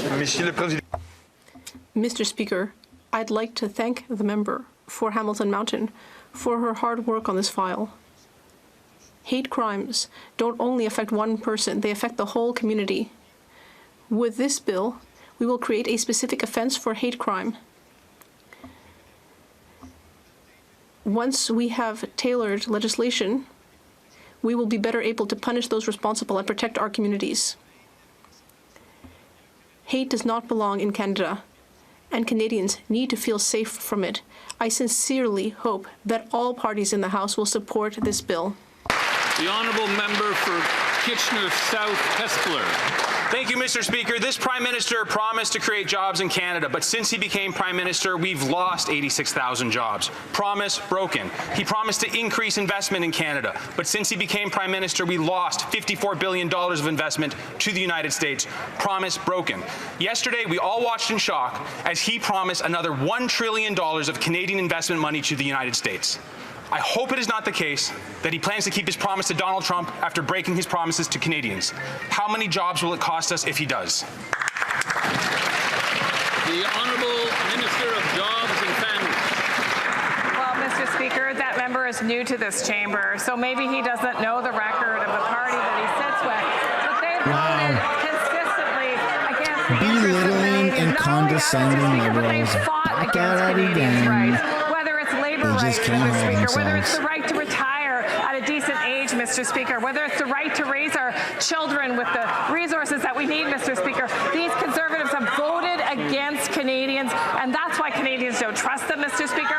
On this side, they trust the Prime Minister to get this job done. The honourable member for Sherwood Park, Fort Saskatchewan.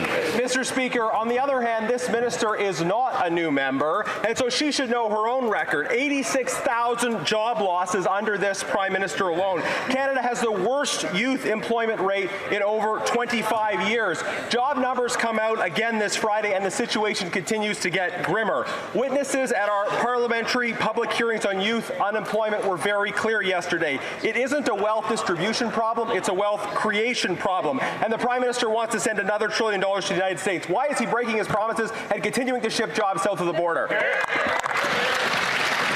Honourable Minister of Jobs and Families. Mr. Speaker, well, youth would be disappointed to know that that member voted against their interests time and time and time again.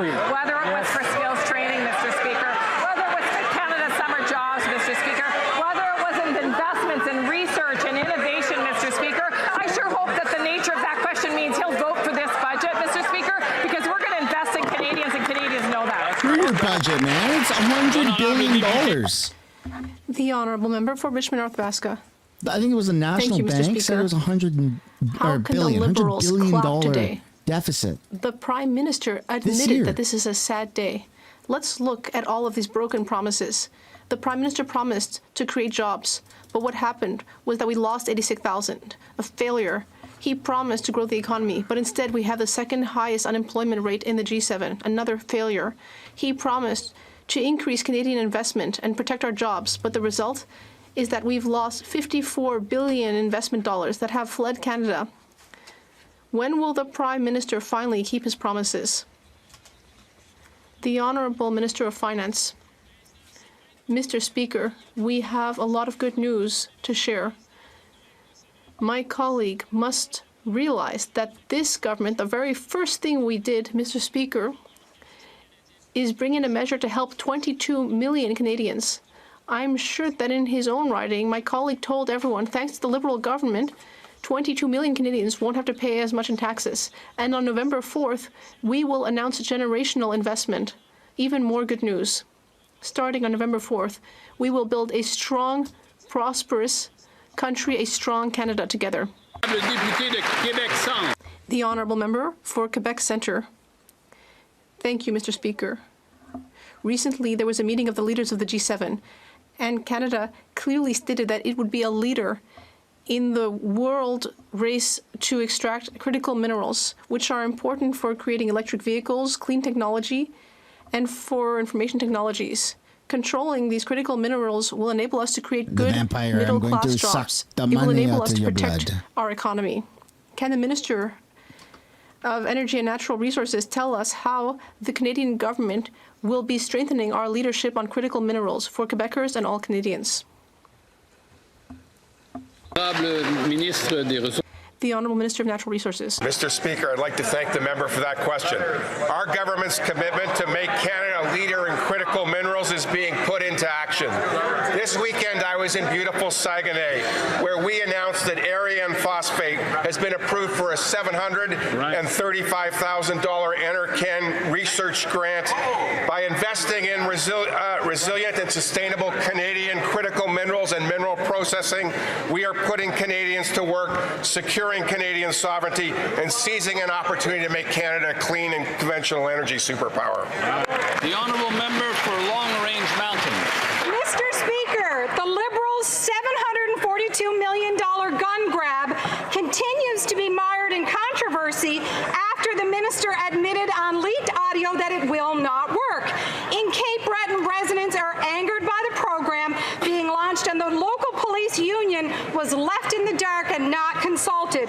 Now we find out that the Liberal minister is the brother-in-law of the police chief overseeing the program. Will the Liberals now admit that the only way they can get police forces to participate is to hire their family?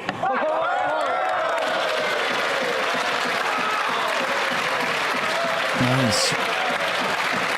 I like how the Conservatives always, when they stand up, they all stand up.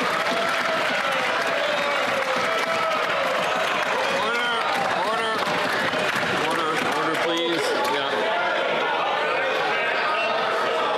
Order. The Honourable Minister of Public Safety. Speaker, let me just remind the party opposite that the Mass Casualty Commission in Nova Scotia recommended that governments take decisive action to take assault-style firearms off our streets, Mr. Speaker. It is a critical part of the work in ensuring the safety and security of our communities. I want to thank the people of Cape Breton for the pilot program, Mr. Speaker. I know the police chief as well as men and women in uniform are very much engaged in this process. The pilot is working, Mr. Speaker. I look forward to reporting back to the House on its progress, and I also look forward to the expansion of the program nationwide. The Honourable Member for Saanich Gulf Islands. Thank you, Mr. Speaker. This weekend, eminent Arctic expert Professor Franklin Griffiths wrote that Canada needs to, quote, Canada needs to consider the possibility that the U.S. President will, without our permission, send American warships through the Northwest Passage as a show of force. He asked a very pertinent question, what will Canada do? And asked whether the Prime Minister would be prepared to start by thanking the Inuit people of Nunavut for protecting Canadian sovereignty through the assertion of Inuit ownership of those lands. Will the Prime Minister respond to that brilliant suggestion?